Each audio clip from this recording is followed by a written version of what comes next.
நல்லது பண்றதுக்கு அரசியலுக்கு வாங்கடா, கொள்ளை அடிக்கிறது கொலை பண்றதுக்கு அரசியலுக்கு. தளபதி விஜய் அவர்கள் சிஎம் ஆகிற வரைக்கும் அவருக்காக சப்போர்ட்டா நின்று பல இடங்கள்ல பிரச்சாரம் பண்ணியிருக்கவர் தான் ஆக்டர் ஜெய்.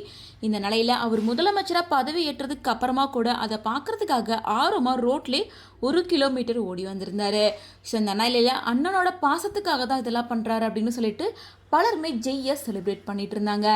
அது மட்டும் இல்லாமல் ரீசெண்டாக அவரோட நடிப்பில் புதுசாக ஒரு படம் ரிலீஸ் ஆயிருந்தது. மேலும் கருப்பு படம் ரிலீஸ் ஆனதால் இந்த படம் பெருசாக எக்ஸ்பெக்ட் பண்ண அளவுக்கு போகலை அப்படின்னே சொல்லலாம். அது மட்டும் இல்லாமல் இந்த படத்தை தொடர்ந்து ரீசெண்டாக ஜெய் வந்து ஒரு இன்டர்வியூ கொடுத்துருக்காரு. அதில் பல ஷாக்கிங்கான விஷயங்களை ரிவீல் பண்ணியிருக்காரு. அதாவது அவர் ஹிந்துவாக இருந்து அதுக்கப்புறமா இஸ்லாமுக்கு பல வருஷத்துக்கு முன்னாடி மாறிட்டு தான் சொல்லியிருக்காரு. அதோட காரணம் என்ன அப்படின்ற எக்ஸ்பிளனேஷனையுமே கொடுத்துருக்காரு. நான் சபரிமலைக்கு பல தடவை மாலை போட்டிருக்கேன், சர்ச்சுக்கும் மாலை போட்டிருக்கேன், 1 வருஷம் விரதம் கூட இருந்திருக்கேன். ஆனால் எல்லா கடவுளையும் நான் இப்போ வரைக்கும் மதிச்சு தான் இருக்கேன். ஆனால் கோவிலில் பல அவமானங்களை நான் சந்திச்சிருக்கேன். இஸ்லாம் மஸ்ஜித்க்கு போகும்போது மட்டும்தான் அங்கே யாருமே என்ன செலிப்ரிட்டியாக பார்க்கல.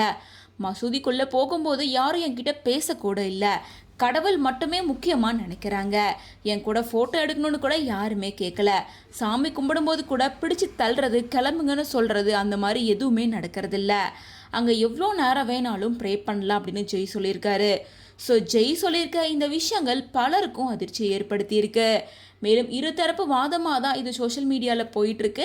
என்ன இருந்தாலும் எல்லா மதமும் தனக்கு சம்மதம் அப்படின்னு 3 மதக்கும் முக்கியத்துவம் கொடுக்கறதா தான் ஜெய் பேசியிருக்காரு. ஸோ இதை பற்றி உங்களோட ஒப்பீனியன் என்ன அப்படின்றத கமெண்ட்ஸ் மூலமாக ஷேர் பண்ணுங்கள். மக்களுக்கு நல்லது பண்றதுக்கு அரசியலுக்கு வாங்கடா, கொள்ளை அடிக்கிறது கொலை பண்றதுக்கு அரசியலுக்கு.